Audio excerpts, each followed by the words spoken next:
Hello everyone, সবার কি অবস্থা? সবাই কেমন আছেন? গত সপ্তাহে পরিবারের সবাইকে নিয়ে চলে গিয়েছিলাম আমরা ভাইরাল এবং মোস্ট বিউটিফুল একটি রুফটপ রেস্টুরেন্টে, স্কাইফল রেস্টুরেন্টে চলে গিয়েছিলাম আমরা। স্কাইফল রেস্টুরেন্টটি রিসেন্টলি উদ্বোধন হয়েছে। স্কাইফল রেস্টুরেন্টটিতে ঢুকতে আমাদের নজর কেড়ে নিয়েছিল ওদের ছিমছাম একটা পরিবেশ, খুব সাজানো গুছানো একটা পরিবেশ ছিল। সত্যি এক কথায় এক অপূর্ব দৃশ্য। রুফটপ থেকে ঢাকা শহরটা দেখতে এত চমৎকার লাগছিল, কিছুক্ষণের জন্য তো আমরা ভুলে গিয়েছিলাম আমরা বাংলাদেশে আছি। সত্যি বলছি, আমাদের কাছে মনে হচ্ছিল আমরা বাইরের অন্য কোনো একটা কান্ট্রিতে আছি।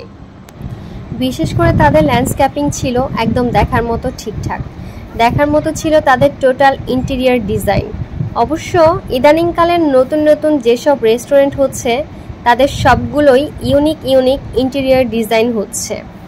আসলে আমরা যারা ঘুরতে পছন্দ করি, আমরা চাই সব সময় নতুন একটি পরিবেশে ঘুরতে, নতুন কিছু দেখতে। বিশেষ করে বাচ্চারা একটু খোলামেলা পরিবেশ পেলে মন খুলে তারা দৌড়াদৌড়ি করতে চায়, ছুটোছুটি করতে চায়। কথা বলতে বলতে আউটসাইড থেকে ইনসাইডে চলে আসলাম। ভেতরে এসেও খুব ভালো লাগলো তাদের সব কিছু। ভেতরের আর্টিফিশিয়াল ল্যান্ডস্কেপিং ডিজাইনও ছিল মনোমুগ্ধকর। স্কাইফলের আউটসাইড এবং ইনসাইড প্রতিটি কর্নার এস্থেটিক ডিজাইন করা। যারা ছবি তুলতে পছন্দ করেন তাদের জন্য পারফেক্ট প্লেস। এবার বলি সিটিং অ্যারেঞ্জমেন্টস নিয়ে। ভেতরে ও বাহিরে বসার ব্যবস্থাপনা খুবই সুন্দরভাবে সাজানো গোছানো করে রাখা। যারা কাপল যাবেন তারা বাহিরে বসে অনায়াসে অনেকটা সময় পার করে দিতে পারবেন।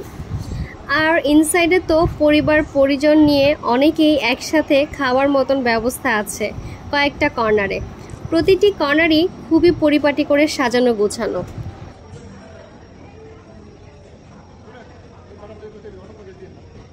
রেস্টুরেন্টের আমার আরেকটা জিনিস খুব ভালো লেগেছে, তাদের সার্ভিস এরিয়ার সামনে একটি জুস কর্নার করেছে, যেটা রেস্টুরেন্টের ভেতরের ভাইবটার একটা ডিফারেন্ট লুক আসছে। এই রেস্টুরেন্টটি ডুপ্লেক্স স্টাইলে করা।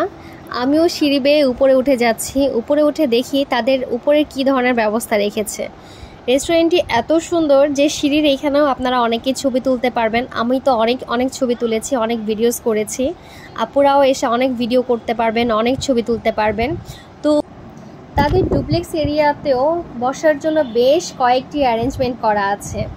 নর্থ সাইডে গ্লাস পার্টিশন করা, যেখানে গ্লাস ডোর পার হওয়ার পর ওপেন একটি প্লেসে সিটিং অ্যারেঞ্জমেন্ট করা আছে। অ্যাকচুয়ালি ওই পাশটা স্মোকিং এরিয়া। ভাইয়ারা যারা স্মোকিং করেন আপনাদের জন্য এখানে সুব্যবস্থা রাখা আছে, আপনাদের টেনশনের কোনো কারণই নাই। আপনারা ফ্যামিলি নিয়ে বা ফ্রেন্ডদেরকে নিয়ে এখানে চলে আসতে পারবেন। উপর থেকে কিন্তু রেস্টুরেন্টটি আরও বেশি সুন্দর লাগছে, অনেক বেশি গর্জিয়াস লাগছে। আর এখানে আমার মেয়ে হাত নাড়ছিল ওকে দেখানোর জন্য। তো যাই হোক, রেস্টুরেন্ট নিয়ে তো অনেক কথা বললাম, এবার চলেন খাবার নিয়ে কিছু কথা বলি। খাবার আমাদের মোটামুটি ভালো লেগেছিল। আমাদের কাছে মনে হয়েছে একটু বেশি কস্টলি ছিল। আর খাবারে আমরা অর্ডার দিয়েছিলাম ফ্রাইড চিকেন, দিয়েছিলাম টমিয়াম স্যুপ, আর সাথে নিয়েছিলাম প্যান থাই। আমাদের টোটাল খরচ পড়েছিল 4000 সামথিং এখানে। আর সার্ভিসম্যান যারা ছিল তাদের বিহেভিয়ার আমাদের খুবই ভালো লেগেছিল। তারা একটু পরপর এসে আমাদের জিজ্ঞেস করছিল আমাদের কিছু লাগবে কিনা।